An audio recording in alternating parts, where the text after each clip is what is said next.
নমস্কার বন্ধুরা, আশা করি আপনারা সবাই ভালো আছেন।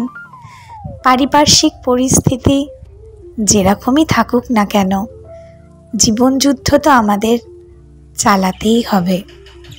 আমাদের, প্রাণীদের, অবলা জীবদের কাউরই জীবনযুদ্ধ থেমে থাকে না।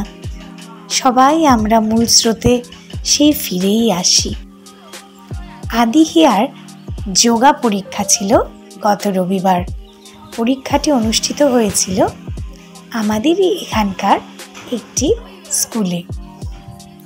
স্কুল প্রাঙ্গণটি দেখে খুব ভালো লাগলো। বর্ষায় যেন গাছপালাগুলো আরও মুখরিত হয়ে আছে। তবে বর্ষা তো এবার প্রায় শেষের দিকে, মায়ের আগমন সামনেই। আশা রাখি আস্তে আস্তে হয়তো সব পরিস্থিতি ঠিক হয়ে যাবে। যাই হোক, আদি হিয়ার যোগা পরীক্ষা ভালোভাবে সম্পূর্ণ হলো। আদি হিয়ার জন্মদিনও ছিল ওই দিন। ওরা এবার 8 পেরিয়ে 9 পা দিল।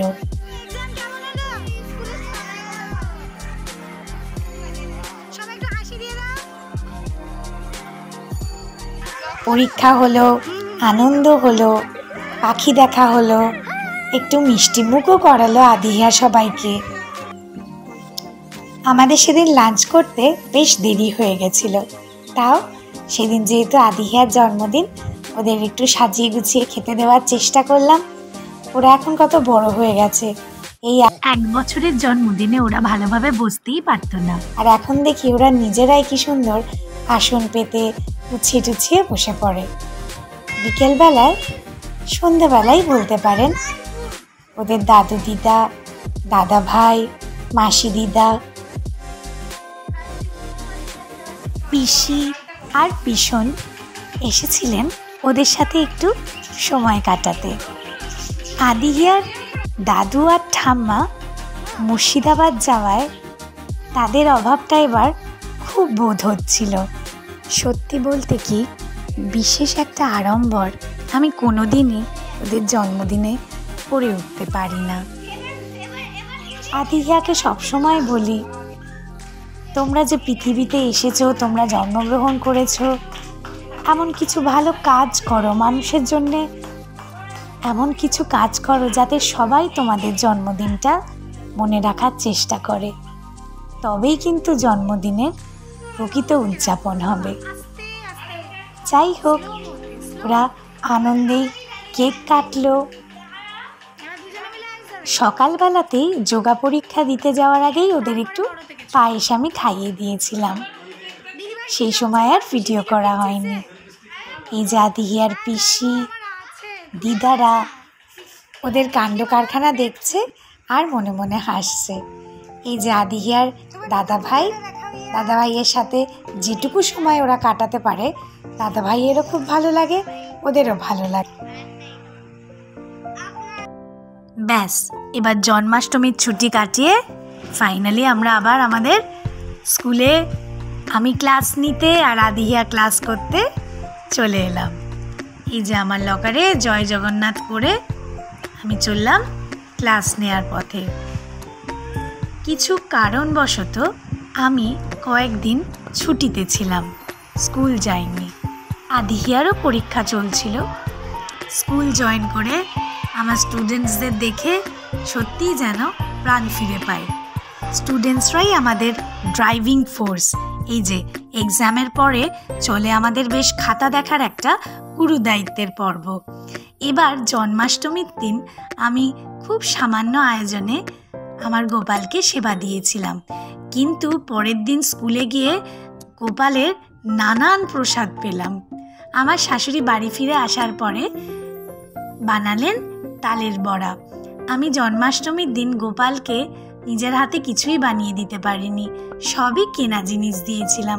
তাই মনটা বড্ড খারাপ হয়েছিল জানেন। কিন্তু আমার শাশুড়ি আসার পরে উনি তালের বড়া বানালেন এবং বড়া বানানোর পরে সেটি গোপালকে এবং আমাদের আসনে যারা যারা আছেন দেবদেবী সবাইকেই আমরা নিবেদন করলাম। এই যে শাশুড়ি বলে দিয়েছেন যে কিভাবে উনি তালের বড়াটা বানালেন।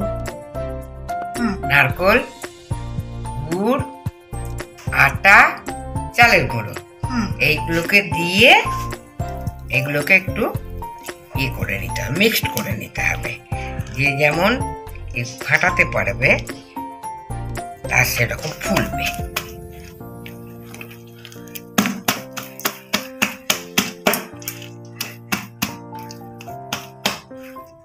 এইগুলো যেমন হাতে করে দিতে পারবো সেই রকম ভাবে বানাতে হবে, খুব পাতলা হলে হবে না।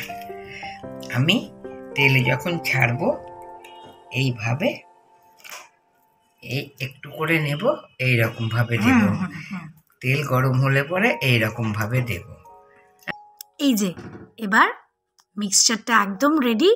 এবার বড়া ভেজে ফেললেই কেল্লা ফতে। কড়াইতে দিয়ে দেওয়া হলো সাদা তেল। সাদা তেলটা গরম করতে হবে, বেশ অনেকটাই সাদা তেল দেওয়া হলো, কারণ এটা তো ডুবিয়ে ডুবিয়ে ভাজতে হবে। এই যে আমার শাশুড়ি মা একটি একটি করে বড়া ছাড়ছে। শাশুড়ি মার বড়া দেওয়ার স্টাইলটা প্রত্যেকবারই আমি খেয়াল করি, কিন্তু নিজে যখন করতে যাই ঠিক কিছু না কিছু বেকায়দা হয়ে যায়। উনি যেরমভাবে বড়াগুলি তেলে ছাড়েন, বড়ার সারফেসটা খুবই স্মুথ হয়। ওটা কিছুতেই আমি যখন করি কিছুতেই ঠিক ওটা হতে চায় না। যাই হোক, practice makes a man perfect. হয়তো আমি আগামী 10 বছরে আস্তে আস্তে ওনার ধারে কাছে কিছুটা যেতে পারবো, এই আশা রাখি। ব্যাস, বড়াগুলো দিয়ে আমরা একটু একটু করে নাড়তে থাকবো। খুব বেশি নাড়লে হবে না, নাহলে ভেঙে যেতে পারে। যখন করব তখন আমরা মিডিয়াম টু লো ফ্লেম রাখবো গ্যাসের আঁচটা। এই যে বড়া ভাজা কমপ্লিট। ভালো করে তেল ছেঁকে, যেহেতু ডুবো তেলে এটা তৈরি করা হয় বা ফ্রাই করা হয়, ওই জন্যে তেলটাকে ভালো করে ছেঁকে নিয়ে, যদি আপনাদের কাছে টিস্যু পেপার থাকে তো আলো ভালো, যে কোনো পাত্রে যেটাই আপনারা তুলছেন সেটাই টিস্যু পেপার রেখে তারপরে তালের বড়াটা তুললে পুরো অনেকটাই তেল ওটা সোক করে নেয়। আমরা তুলে কাশিতে রেখে দিলাম। আবার এরপরে নেক্সট সেট আবার দেওয়া হচ্ছে। আস্তে আস্তে ধৈর্য ধরে একটা একটা করে বড়া ছাড়া হচ্ছিল, আর তাকে যত্ন সহকারে শাশুড়ি মা ভেজে তুলে নিচ্ছিলেন।